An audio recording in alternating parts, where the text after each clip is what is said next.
second. Okay, so we're going to go ahead and get recorded.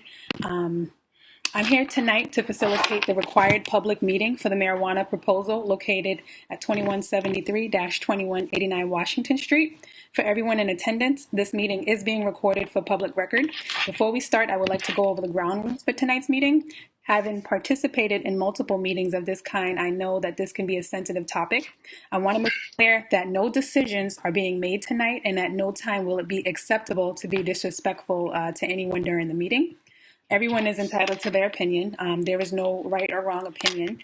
We are here tonight to collect as many comments and questions for this proposal. I am not here to facilitate debates amongst neighbors. I ask that all questions be directed toward the applicant and myself. The applicant will answer all questions related to their proposal to the best of their ability, and I will answer questions specific to the city's process. I also have my director, Keith Williams, on the line, so he will also be here to help answer any questions that you may have for the city. If I am unable to, or the applicants are unable to answer a question tonight, we will follow up with you after the meeting to get that information for you. This is an open comment period, meaning that if you don't get called on tonight, or if you think of questions that have not been answered, all you need to do is reach out to us and we will work with you to get that information. There will be no questions during the presentation. Once the presentation has concluded, I will again reiterate the ground rules. This is not a debate on the legalization of marijuana. That debate occurred at the ballot box, and we are here today because it was overwhelmingly supported in the city. The applicant will go through the presentation in a timely manner, and the remainder of the time will be for questions and answers. Thank you again for taking the time to participate in tonight's meeting, and I'll now hand it over to the applicants for presentation. Okay, are you all set, Brian? Yes, I am. Okay. I just need 10 more seconds. Okay, no worries. I'm just going to mute myself.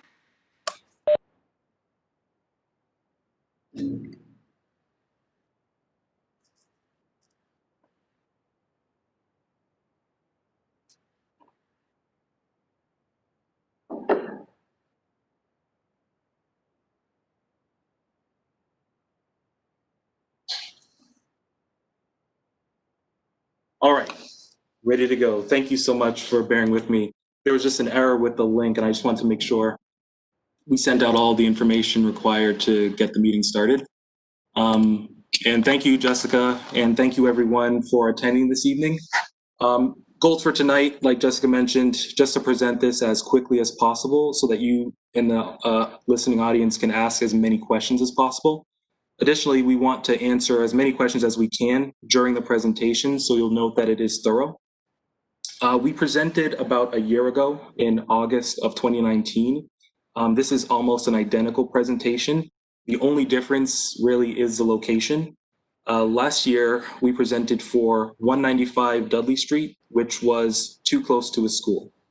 Recognizing we were unlikely to receive a variance because we need to be outside of the 500-foot buffer from a school. And with the space openings in Nubian Square, we are now locating our business at 2177 Washington Street. It's important for us to note that no businesses were displaced due to us moving to this location. City on a Hill, the school that occupied the top 2 floors of the building we're moving into, they're consolidating onto their location at Circuit Street. And New York Fashion, which is the space that we are moving into, they decided not to renew their lease. They had a death in the family of the operator who ran the store for about 20 plus years, and his wife determined she did not want to continue on with the business, so they did not renew their lease. And finally, before we get started, I wanted to provide you with our website, and you'll see it right here on the screen. It's www.rootedinroxbury.com. You can learn more about our company, you can learn more about the industry, and you can find out how to get involved. Additionally, if you're moved by anything that you hear this evening, we would love your support. The easiest way to support is by going to rootedinroxbury.com/support. It'll take about 30 to 45 seconds to sign a letter of support, and there's no need to create an account. Everything is done through DocuSign. With all that being said, we can get started. The easiest way to get an understanding of what a company stands for is by reading their mission statement. So here's ours. To build a cannabis business that engages, serves, and benefits members of the Roxbury community through its financial success and social responsibility. This is who we are. This is what we stand for. This statement is a guidepost for everything that we do. Now, this will just be a quick business presentation sequence. This is what we're going to be going over tonight. Just a business overview, discussing our community engagement, how we are one with the community, what we feel makes us different, and then we'll take some questions or comments. So first, our business overview. Here you'll get a look at the ownership team. It's myself and my wife, Joanne. We live in Roxbury, just outside of Nubian Square. We're Boston residents our entire life, and we've lived in Roxbury specifically for 7 years. Our partners and co-owners, Salman and Rakia, they lived on Moreland Street for 20 years, and now they live off of Humboldt in Dorchester. If you are a fan of Indian cuisine, it may be worth noting that Salman and Rokia are owners of 3 Shanti restaurants in Dorchester, Rosendale, and Kendall Square. Additionally, they're owners of the Dudley Cafe in Nubian Square.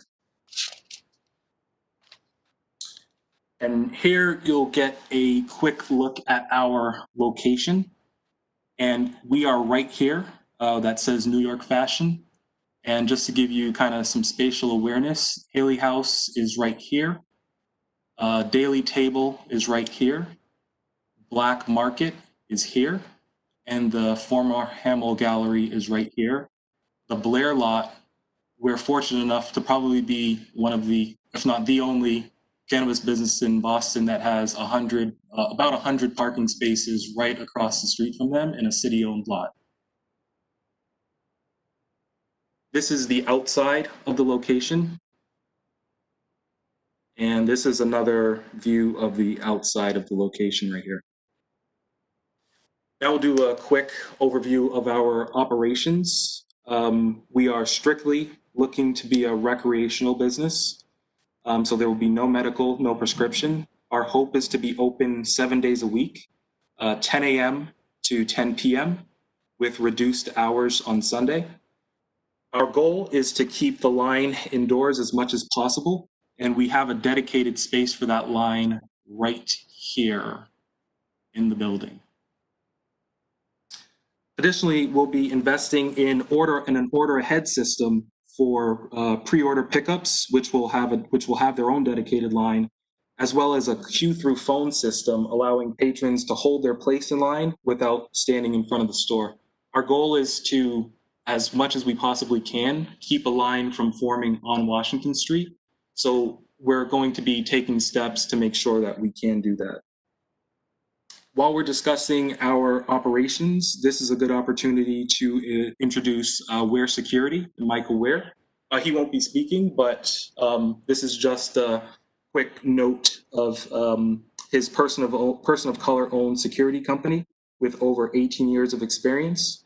You can see his credentials on the screen, but I think this is also a good opportunity to note how intentional we have been regarding working with vendors of color on this project. From our legal counsel, Derek Small, to our community counsel, Diane Wilkerson, to again our security consultant, Michael Ware, and even the designers of rootedinroxbury.com include Innovation, a Black-owned web design company based in Nubian Square. Brandon and Kristen Ransom, thank you so much. You guys did a great job. To close out operations, here's a quick look at our anticipated timeline. We've already done community feedback, and we're hope to be working on zoning in this month and next month. We would then start the state approval process, hopefully in November. And then, the state approval process is a long process, so we anticipate, hopefully, being open in August of 2021.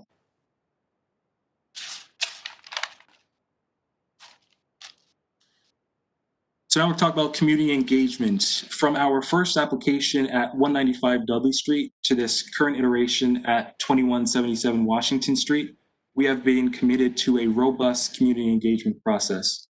We proactively met with groups such as Mount Pleasant Neighborhood Association, Path Forward Neighborhood Association, Roxbury Main Streets, Haley House, Dudley Square Neighborhood Association, and many more. Our goal in bringing this to the community was not to perform this process in the shadows, but instead to bring people together to discuss a controversial topic and to find the best path forward for all involved. While having these discussions, we experienced much support from the community, but there were some common concerns that we wanted to address in this presentation.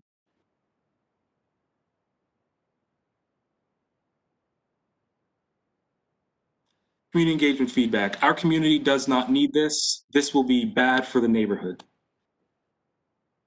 Cannabis is legal and is coming to Nubian Square regardless of opinion. Our choices are companies like Rooted in Roxbury or colonizers from Colorado. Local ownership will ensure cannabis is brought to this neighborhood appropriately and that our community reaps the benefits.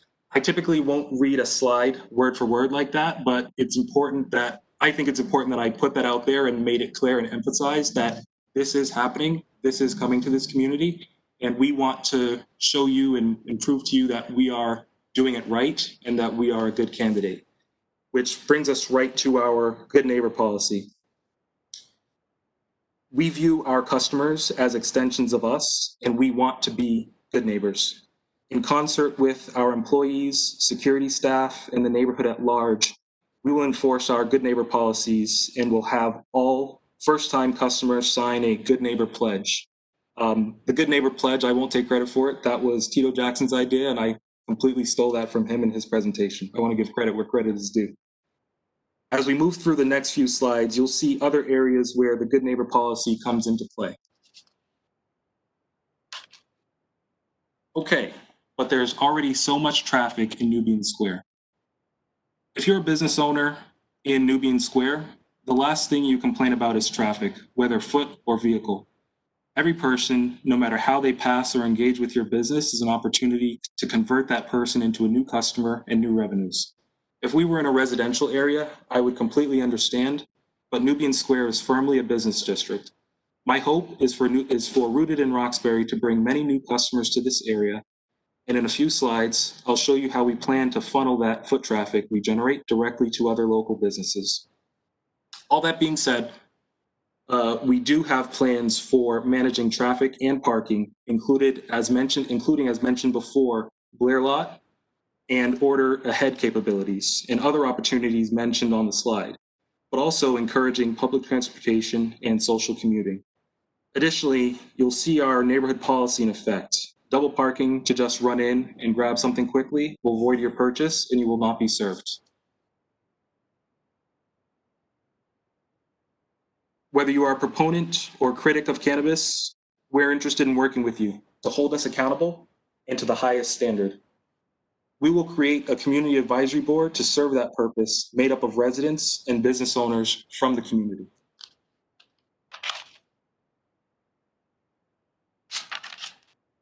One with the community. We plan on bringing a $1 billion plus industry to Nubian Square. We recognize this comes with much responsibility. To that end, we have a plan for giving back. The city will likely mandate that 3% of our revenues are allocated to a city-directed fund. On top of this, we plan on creating a community benefits fund comprised of community members who will be in charge of directing what worthy causes receive those funds. What excites me the most about giving back is something I mentioned earlier, which is how we will work to support other businesses in Nubian Square.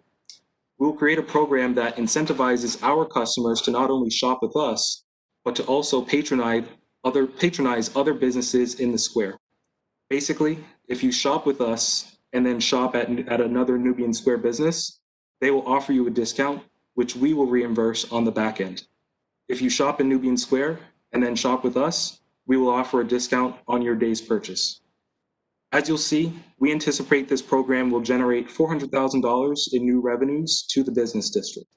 And that's $400 not for us in our business. That's $400 that would go to businesses like Haley House and Suya Joint and Frugal Bookstore and Soleil, local businesses that struggle because there's not enough foot traffic moving through Nubian Square with the dollars and the resources to spend money at their businesses. That's what they need. That's what separates Nubian Square from a Center Street in JP or a Clary Square in Hyde Park or a Lower Mills in Dorchester.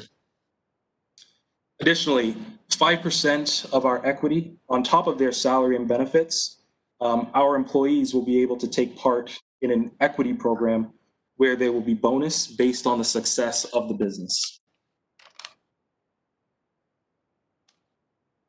Getting close to the end of the presentation. I don't know if I promised you it would be quick, but it is quick.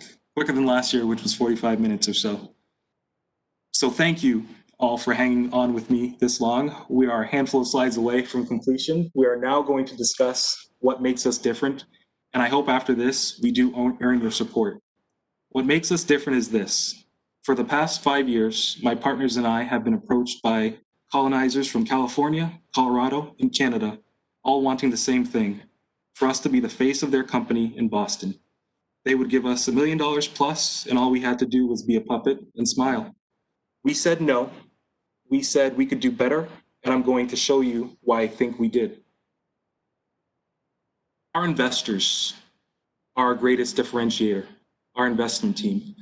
They are 100% Boston-based. They are 100% people of color. They are 51% women, and they all live in Roxbury, Dorchester, Mattapan, and Hyde Park. That's where they sleep at night. That's where they go home. That's where they're from. With as small a donation as $1,250 and as large as $62,000, we have given people of color a seat at the table in a billion-dollar industry. And let's be honest, when billion-dollar opportunities come around, people of color are typically not included until there is a quota that needs to be filled. We've done it on the ground floor. And to give you a little color on our investors, I've included some street names. And if you know Roxbury and you know Dorchester, you know these street names because it's where you live and it's where your neighbors live. Our investors are your neighbors. And this kind of sums up everything that we anticipate doing with $400K in tax revenue, and that's separate from the $400,000 that we anticipate bringing to Nubian Square. The 25 plus jobs where we will focus on hiring locally and will be Corey friendly with a preference to those with cannabis infractions. And again, we're 100% local, person of color, local run and person of color invested, with 50% of our ownership being women and 51% of our investment team being women as well. And I always like to clarify, when I say people of color, we're about 80% Black, about 10% Latinx, and about 10% other. 0% of our funds come from outside of Boston, and 76% of the funds that we've raised are from within Roxbury. 100% of the investment opportunity, the jobs, and the benefits stay within the community. Thank you for your time. I look forward to your questions. And again, if you are at all moved by this presentation, please go to rootedinroxbury.com/support and take 30 to 45 seconds to sign our letter of support. Again, thank you for your time this evening.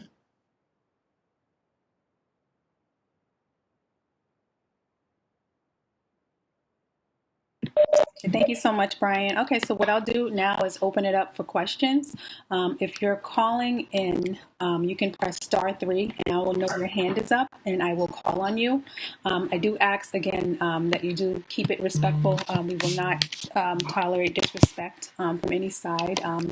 And we looking to have you at least within a 2-minute window ask your questions. So I do see that there is a hand up so far.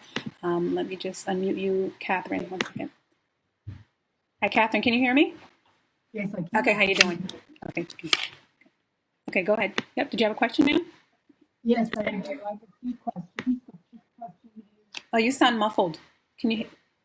A little closer to the speaker, sorry. Better. Yeah, that always helps. Yeah, I talk to my screen instead of my laptop. It's terrible. No worries. Um, So I have a question about how many participants are on the telephone. That's my first question. Yep. Okay. I have including the presenters, we have 39 participants. You have 39 people on the phone? Yes. Because there's only 5 on the So at the top, those are the panelists, Okay. and we have now we have 40 total. Can you see the actual number of telephone participants in the participants? Yeah, it shows who's on by phone and who's on the computer. And where does it show that? I can see that, but it's not public. Oh, it's not public. Yes. Mhm. Okay. I have a question about the process Okay. in terms of, I'm just really surprised that I am the only non-participant that's actually on the live interaction. It did surprise me. It did not seem like it was very much of a public meeting if I was the only one participating, but you say there are 39, Yeah. so that's fine. So I have a question about the process. Okay. And how the city goes through the evaluation of this. Okay, sure. Yeah. I can open that up to Keith. Let me just see if Keith is still, Keith, are you still on the call? Yes. Okay. Yep. Did you want to answer that? Mm-hmm. What's her question? Just what the process is as far as them getting approval. Is that what the question was, Ms. Catherine, more or less? Yes. Yes. Mm-hmm. Okay. At this point, the process, this is the community process, which is mandated by the state Cannabis Commission.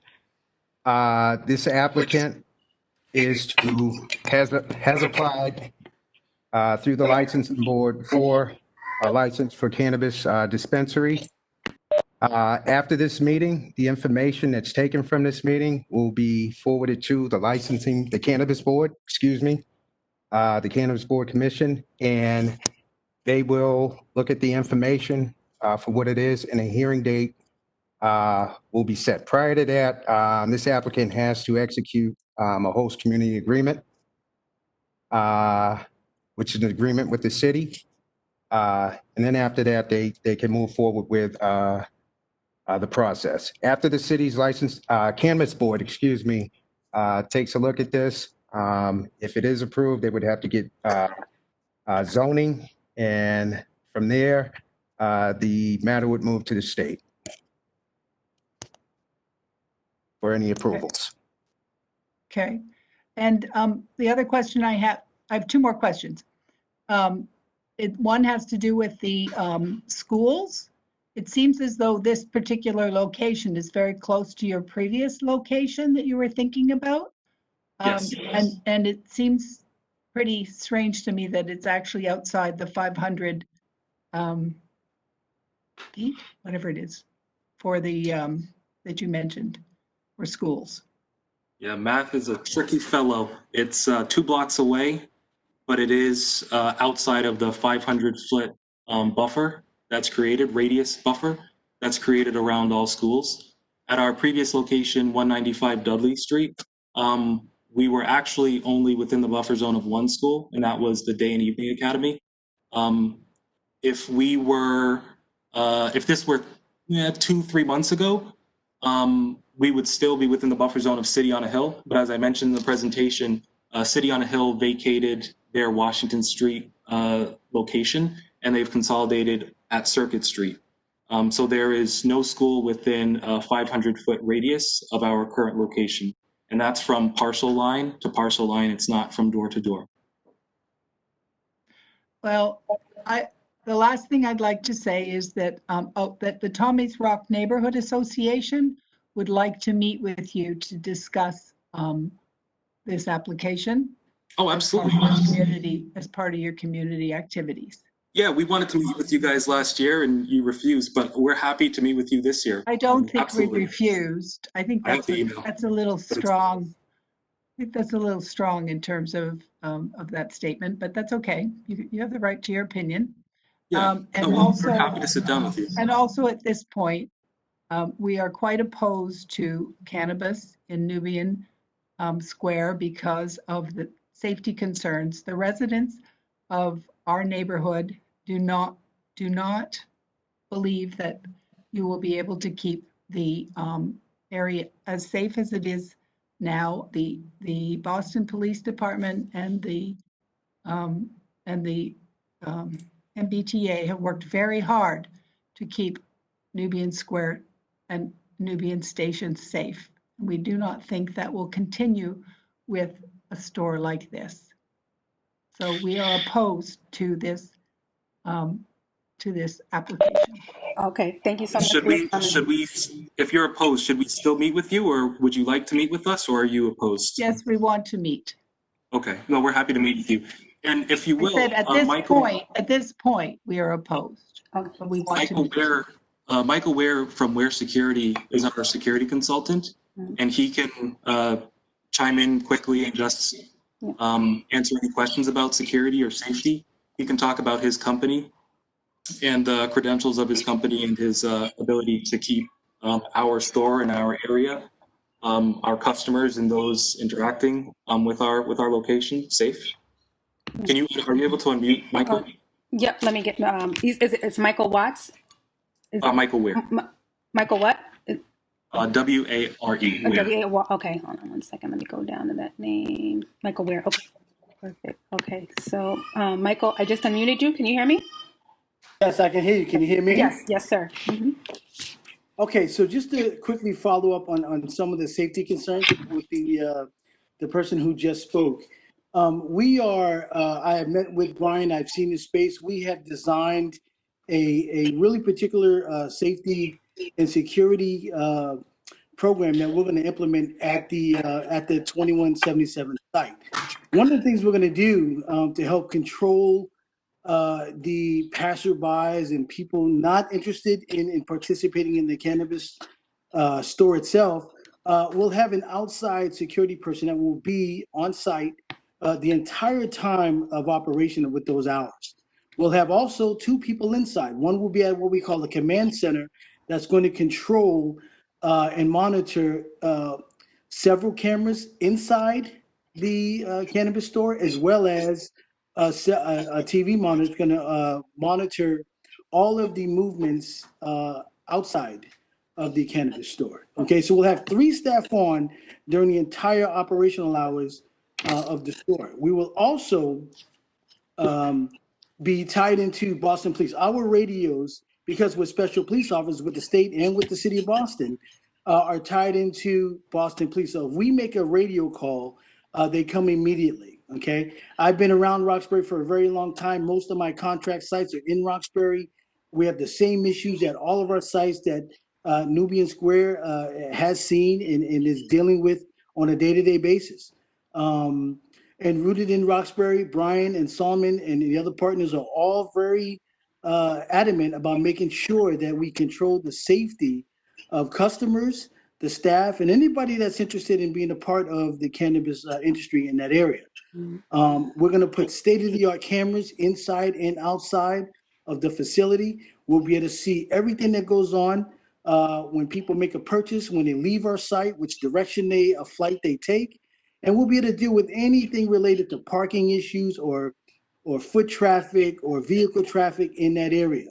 One of the unique things about Ware Security is that we are special police officers. So we have the credentials, the training, and the authority to enforce a lot of the Massachusetts general laws and City of Boston ordinances.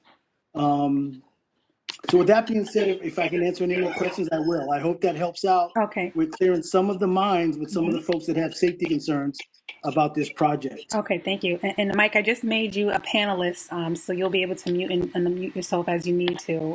But I just want to make sure I get to some of the questions. Some other hands are raised. I'm muting you, Jao. 1 second. Can you hear me? I can hear you. How Hi, you Jessica. doing? How are you? Awesome. How are you? Good. Keep doing the great work. I really appreciate you. Thank you. And Keith, I know you're in here somewhere. Mm-hmm. I have a few things. Well, my one question I have is I just want to know, is the list of investors going to be made public? That's one question. And then to Miss Catherine, who is opposing the project, I have a few comments to say about everything that you said and some other things to add on. Dudley is a hot mess. The Boston police have not kept the drug addicts out of there. That place is a mess. I took a tour of it today, as I take a tour of it every other day when I drive down that way. So it's not clean. I experienced a cannabis business that's literally a couple thousand yards from my house in Grove Hall, and they've been able to keep that place very peaceful. You don't even know they really exist. You'd see a line for them to go in, and that's all because of COVID, more so than anything, because it's not busy as all heck every day.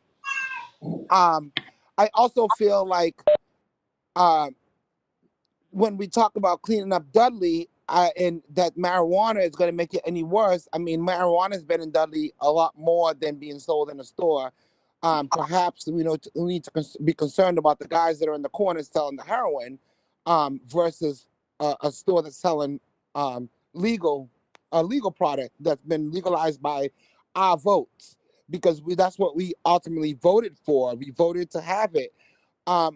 One thing I don't agree with is I don't agree with having one every mile and a half within the Black and brown communities, because I don't see the Caucasian communities are getting them. It's just like the liquor stores in our community that are every half a block away.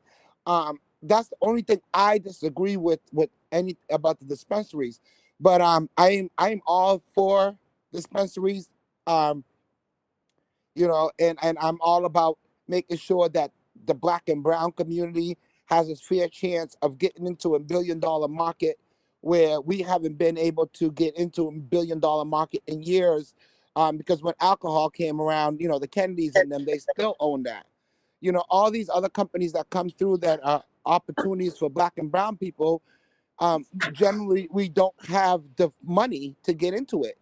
And we Black and brown people can't continue to keep holding other Black and brown people back from doing it. Some of us may not like some of those people that are on these teams or that are opening it, but fortunately, I should say, they have the capital or they have the skills to be able to do this. So rather than us sitting and protesting and complaining and begging and asking for outrageous amount of money for their own self-interest to allow Black and brown people to build in our community. Dudley Square was made into Nubian Square because we want to make it Black. And if we don't allow Black, and I mean Black, okay, because Black, we're all Black. I'm Cape Verdean, but I'm Black. And if we don't allow people to come in our communities and build, like that, live in the community, because Brian lives in the community, of course his wife lives with him, and Solomon is literally 3 streets down from my house. So I'm not seeing some people that are coming out of another state or other countries to come and build in our community. And I don't appreciate Black and brown people telling people that we don't want foreigners in our community, or we don't want foreigners to open up businesses. I'm sorry, but this country is made up on foreigners. And if it wasn't for foreigners, this country wouldn't be built. So I really think that we need to stay focused on the fact that these people are 100% Black owned, and we need to get behind them and stop like hating and always like trying to be the crab in the barrel to pull a business down. And I know there's some people that are older that the beliefs are different towards marijuana, but I'm sorry to say this country has changed. The music selection is not my greatest selection. I hate rap music because it's horrible on our Black and brown people, and it keeps breaking us down. But I don't see nobody protesting the music and the language that is being used out here that's keeping our Black and brown men Hey, John, I'm sorry. deterred from We're at being the 2-minute educated. mark. I don't want to cut you off, but I just want to make sure we can get everyone in. But did you No, it's okay, Jessica. I think I pretty much said what I had to say, to comment? and that's all I had to say. Thank you Thank for you. hosting this meeting. Yep. Thank you. George, are you supporting this project, or I didn't? No, I support all black and brown businesses. I don't care what you're putting up. If you have the capital and you're able to do it, I support it. Because it's very hard for us to do things in our own community, and it's hard to do it especially when we have our own people pushing us down. That's all I had to say. Thank you so much. Thank Thank you. you. Thank you, John. Okay, so did you want to answer his question, Brian, or? Joe, can you repeat the question? No, I just wanted to know if the investors list is going to be made public or not. No, and we talked about that. You asked that question last year, and we talked about that. You know, our investors are investors. Like I said, they are your neighbors, but you know, it's a private company, and we are not at all. We're not required to release our investor list. So no. What I can tell you, as I told you last year, it's very similar as it was last year. There's the names that you would expect, the black and brown individuals in Roxbury, Boston, that you would expect to be on that list are not on that list, because we weren't looking for those people who have the means and the funds to fund something like this. We were looking for our neighbors, so that our neighbors could be the individuals who were reaping the benefits of what we're putting together here, as opposed to people who already have. Okay, thank you. That makes sense. All right, I have caller 2 who has the 973 number. Can you hear me? I unmuted you. Yes, I can. Hi, thank you so much. Hi. Yeah, go ahead. Hi. This question is in regards to your investor list. We would like full transparency so we know who these investors are. Who's to say that they're not part of the ZBA or city councilors or other people who can influence the vote to give you permission to open this? Yeah, Why won't you be transparent? Okay. That's a fair concern, but the reality is that the city of Boston, Mayor Marty Walsh signed an ordinance that forbid, just as you just noted, those individuals from taking part in any way or form in the cannabis industry. So much so that my wife, who was a zoning commissioner for the BPDA, she had to step down. And there were several people that were on the zoning board, not having nothing to do with our company, but also had to step down. So if we had those individuals on our list, the city would not allow us to open. They would not allow us to have a license because the ordinance exists. Okay. Any other? So you're saying that the city has this list? Yes, the city has this list. The city will have this list. Okay. So we're going to trust that the city's going to check this list and make sure that there's no conflict of interest. Absolutely. I mean, I won't answer for Jessica, but the city is on this call. Yeah. Oh, Keith, and I'll unmute Keith. Keith, did you have anything to add with that as far as that? So we do have disclosure laws in place, as Brian mentioned, the ordinance, and that those are the mechanisms that we use to assure transparency. Okay. All right. Thank you. Okay. I'll open it up to the next second. Hand raised. Okay. I think it's Shitan. Can you hear us? Do you still have a question? Hello? Hi. Yay. No question. I just wanted to speak up in support. I apologize. Oh, no worries. I have a baby too. No worries. Right. I just wanted to speak out in support. I'm a business owner, and as you heard, a family man in Roxbury. And I want to see some more foot traffic in Roxbury. I think it's something that, in Nubian Square, it's something that the area needs to revitalize the businesses and revitalize the area. We need, quite frankly, we need more bodies in the square to support the businesses that are trying to survive, like mine. And so I'm a supporter of any proposal like this, which is well thought out, which addresses any safety or security concerns that, in a very holistic way. And it's a project which, quite frankly, it's for us, by us, right? It's by people, for people of color. And I think that's really important. So I just want to express my support for this project. That's all. Okay. Thank you for your comments. Appreciate it. Thank you. I'm going to open it up to caller 13 was the 908 number, 6179. Can you hear me?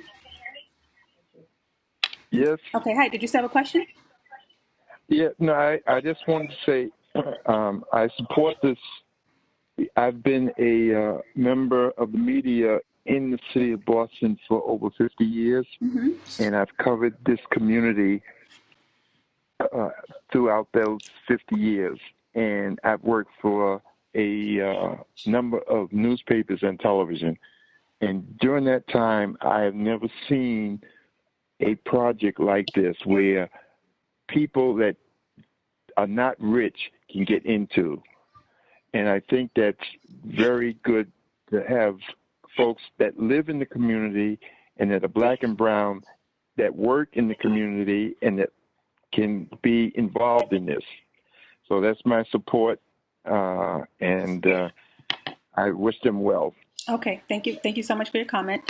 Thank you. Let's make sure I get everybody here. And again, if you're calling in and you would like to raise your hand and ask a question, you could press *3, and that will let me know that your hand is raised. If you're on the computer, there should be a tab that says raise hand. So let me just make sure I'll go through the list. I'm sorry, there's quite a few people here. I think I got everybody. Does anyone? Okay. Okay, I don't see any other raised hands. I have another. Hold on. The caller 18 with the 617-266. I just unmuted you. Can you hear me? Yes, can you hear me? Yes.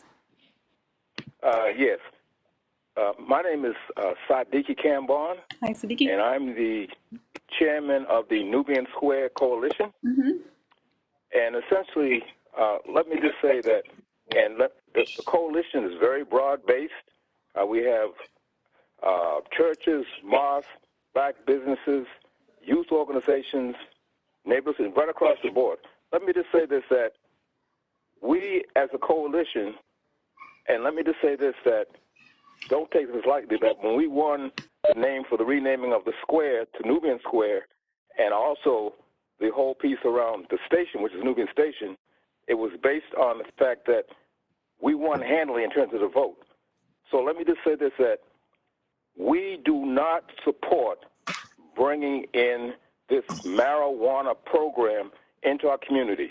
We're trying to turn Nubian Square around. We have a lot of folks now who are drug addicted, who hang out there. We're trying to identify them and get them services. But the reality is that, and we have a lot of schools in the area, we don't want our young people to get out of school and be walking home and passing people who are standing in line to purchase a drug, to alter their mindset. So we do not want this, what we consider to be a marijuana drug den, which is starting to saturate our entire community. We've got one in Grove Hall. There's folks who are trying to get one in Mattapan Square. And now we're talking about Nubian Square. We want this to be a new day. We want businesses in our community that are run by young black people, but not one that we consider to be a negative influence. So we are protesting, and we will continue to protest. And it's not personal. It's not personal. It's about the whole piece of morality and what's best. You won't go to Wellesley or Newton and have 3 and 4 drug dens being proposed to be set up. You know, let's go for legitimate business. Like in Kendall Square in Cambridge, it's around the technology. We want folks like that to come in. We want a supermarket in Nubian Square. That's the type of business that we want. Like I said, not personal, but very clear that we don't think it's in the best interest of our community, black and brown community here in Roxbury, to have a marijuana drug den functioning in the heart of our commercial district. Okay, thank you so much, Mr. Siddiqui, for your comments. Did you want to answer that or respond, Brian? Real quick? Yeah, I mean, I guess I'll just take you on a little trip down memory lane. About 6 months ago, I sat actually in this very room that I'm sitting in, and I sat with, it was about, I think there were 6 of us in the room. There was Louis Elisa from Garrison Trotter. There was Reggie Jackson and Sadiki Cambone. He was in the room too, who just commented. And Diane Wilkerson was also there, but she was there as a mediator between the two parties. Northeastern University is kicking AMARP out of 791 Tremont Street. Sadiki asked us for $50,000 to support that project. to support an executive director.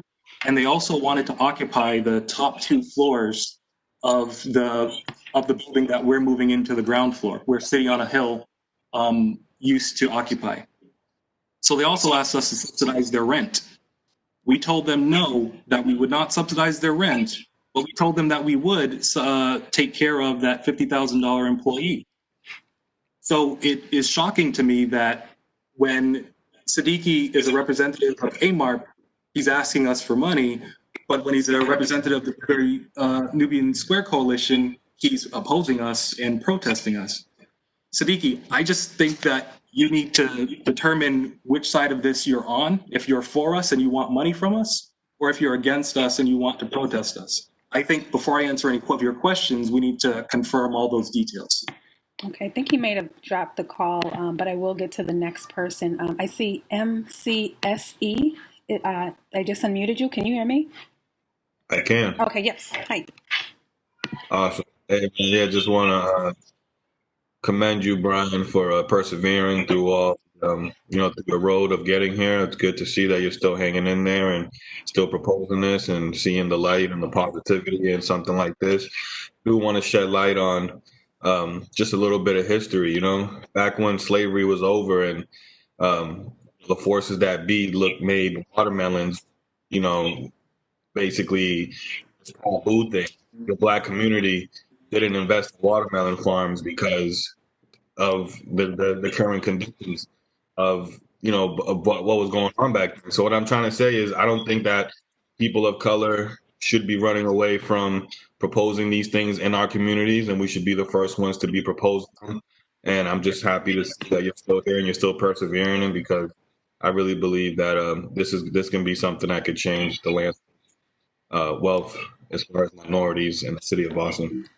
Okay. Right. No, thank you. And just to kind of build off that, that's our goal. That's what we're trying to do with this proposal, is not just bring a cannabis business that, does well for us.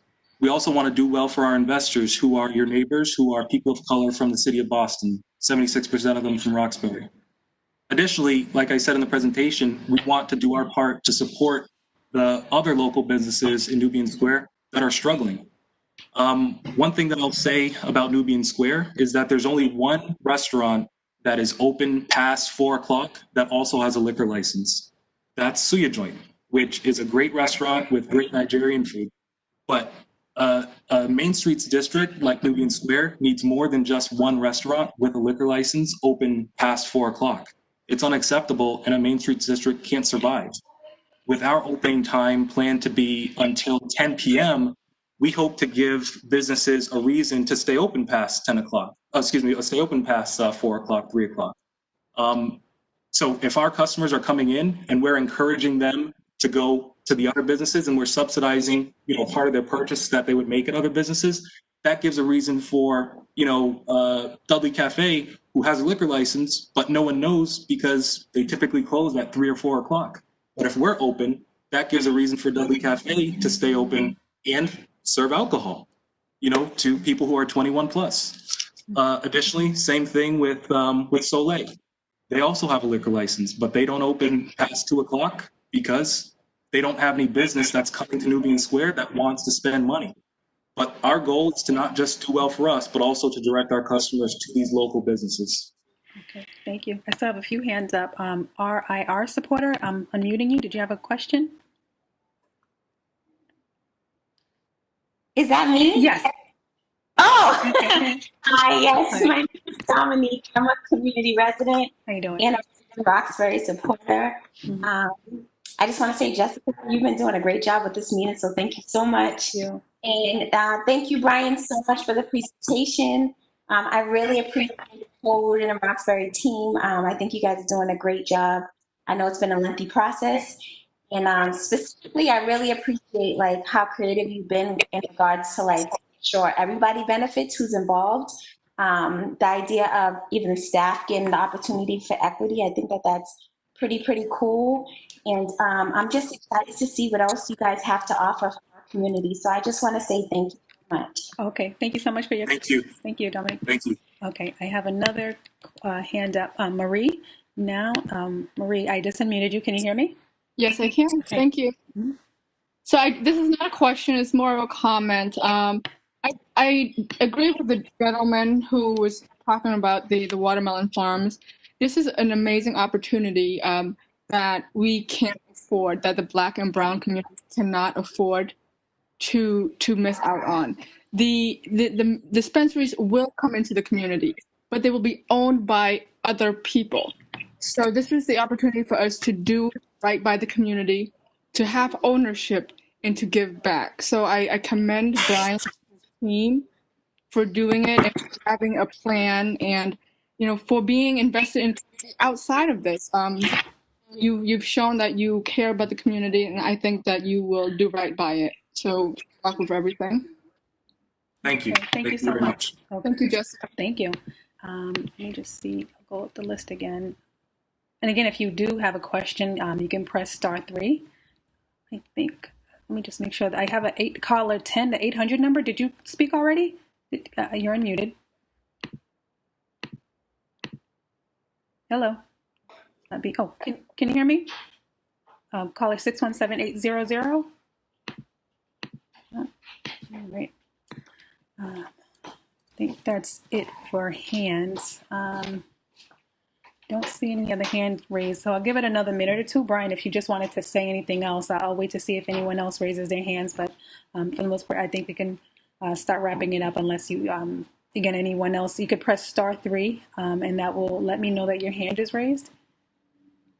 I mean, the only thing that I would say is, like I've said previously, if we've moved you tonight, if you agree with anything we've said, if you want to see a Black-owned cannabis business come to Nubian Square, the easiest thing you can do to help us is go to rootedinroxbury.com/support and sign a letter of support that will go straight to the Boston Cannabis Board, which we will also transmit to Jessica and the City of Boston Office of Neighborhood Services. Okay. John has a question. John, I unmute you. Oh, okay. John, can you hear me? Yes, I can hear you. Can you hear me okay? Yep.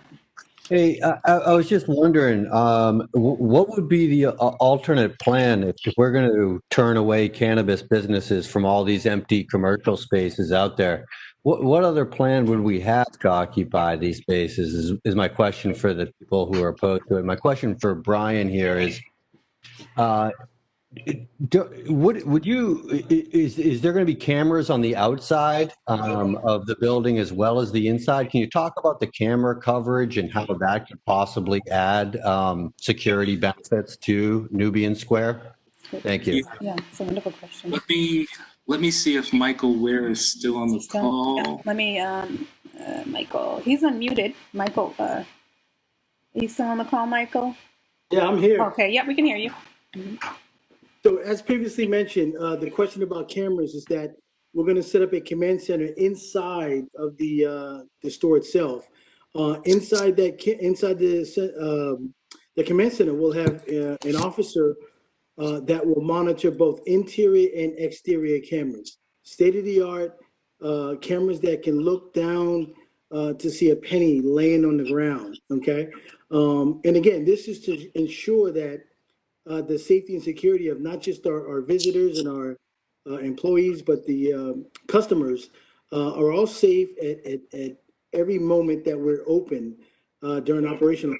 Again, we're going to have 3 staff during operational hours, 1 outside at all times, 1 at the command center at all times, and 1 inside of the actual store, just monitoring behavior, sales, etc. Yeah, that's all I got for you at that point. Okay, thank you so much. Okay, so I just going down the list again just to see if I see any new. Let me just open. Caller 8, the 259 617-259. Did you ask a question? Can you hear me? No. Is this? Yep, I can hear you. Did you have a question, sir? Or are you all set? Yes, actually.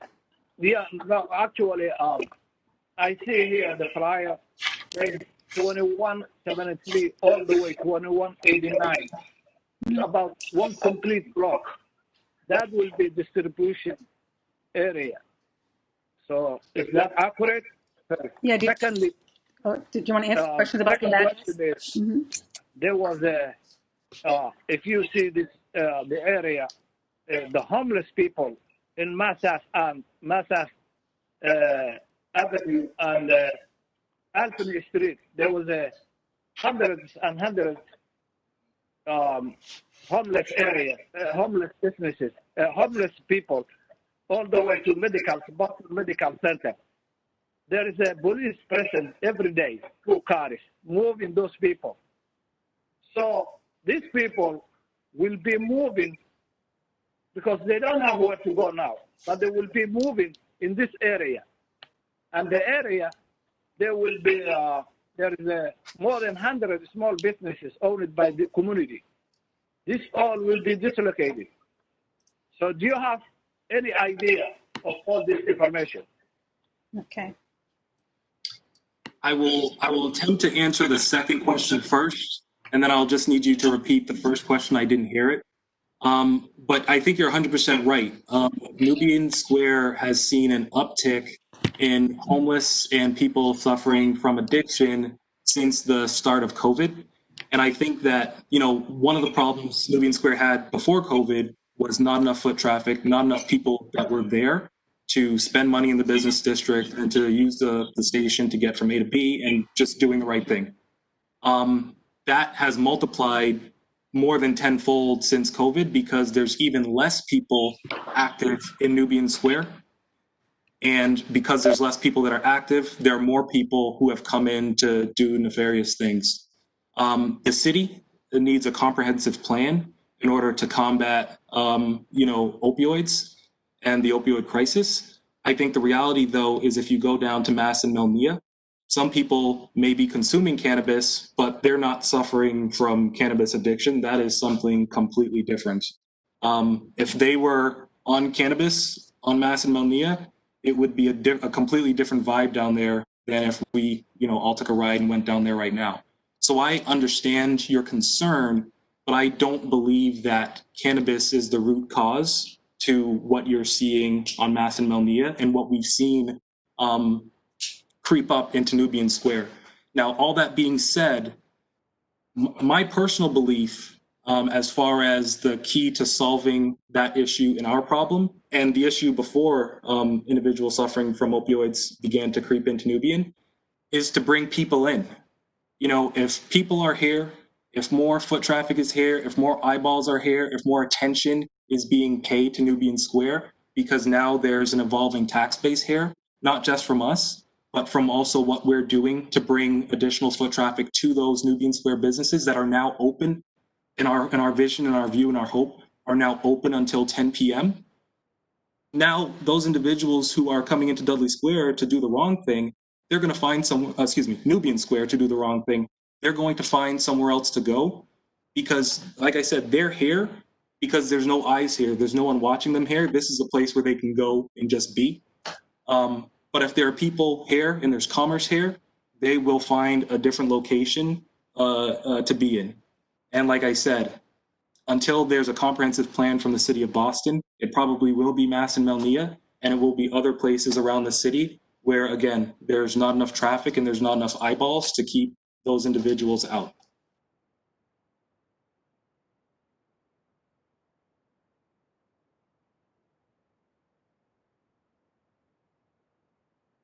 I think you're muted, Jessica.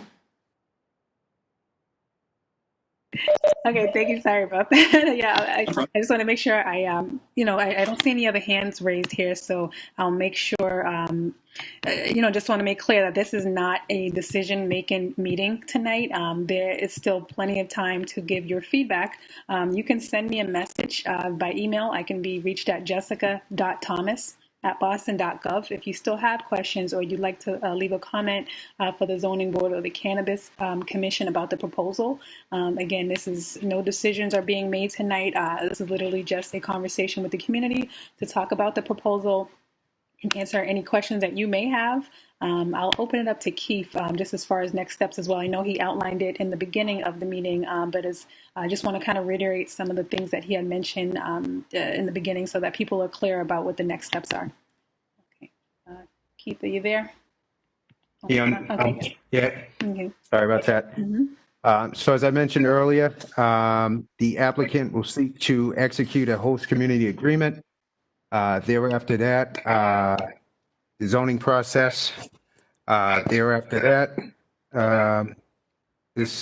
prior to that, the Cannabis Board Commission will hear this matter. If the HCA is executed, there will be a zoning, excuse me, I'm having a little trouble here. There will be a zoning process involved as well. Thereafter that, the applicant would go before the state, their approval process. Okay. I have one more hand that was raised by Ms. Marilyn. I'm sorry, I'm just gonna, I'll wait till you're finished with that. I'll go to Marilyn at the end once you finish your piece. All set. Okay. All right. Wait for me. Yeah, then Marilyn's, Miss Marilyn, I see that, did you have a question? I unmuted you. Is she on? No. Miss Marilyn Chase? Okay. Sorry. Okay, she didn't respond. Okay, so if there's no more hands raised, I just want to go through the list one more time. We can call it a night. Again, any last comments, Brian? Yep.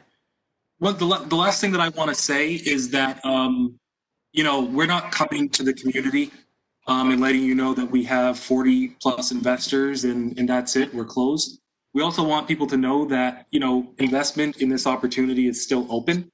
And if you go to our website, rootedinroxbury.com, and scroll down, there will be a section that you'll see that says investments. If you click that, it'll send me an email, and you can just let me know that you're interested. And, last year in the summer, we were doing investors meetings where we were, letting people know what we were doing at the other location. And we're going to start doing that again this fall, winter. So please let us know if you're interested in this opportunity.